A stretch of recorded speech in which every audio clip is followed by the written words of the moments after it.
couple of months ago I heard this, and it really has stuck with me, that there's no such thing as a second-generation Christian. You inherit a lot of things genetically from your parents and your grandparents and your ancestry and all that. That's not the way Christianity works. Christianity is a decision.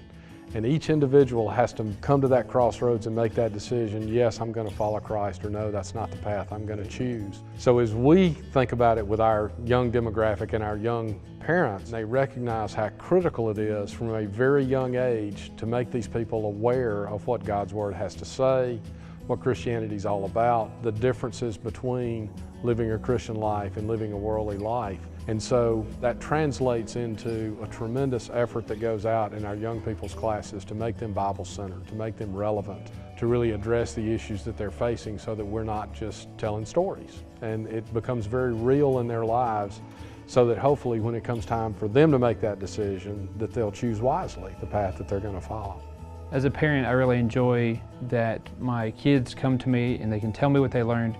They are interested and they're excited about what they've learned that day. All the grades are studying the same thing, which is helpful because then as a family we can talk about the same types of topics, we can talk about the same types of major objectives or focuses of each of the lessons, and it carries on throughout the whole week with the daily Bible reading. So they already know the story going in, they come out having a new perspective on the story because of the Bible class. It's a thorough exposure to the material. I've helped teach the junior high.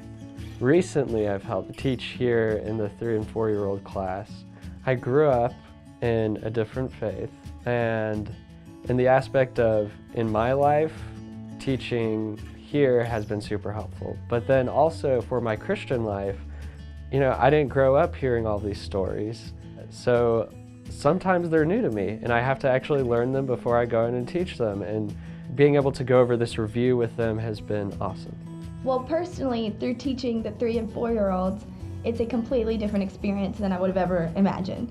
Trying to teach these little lessons to them that I'm hoping will stick in their heads, and working on their memory verses with them, it's a rewarding process. And it's these little things that you're teaching them throughout the lessons that we have and stories we have in the Bible, and you can apply that back to my life. Like, I always have to listen, I always have to do it. I'm really appreciative that we have this type of thing, that we can have some really focused Bible classes that we can weave into our week that can continue to help us as a family focus our lives on God.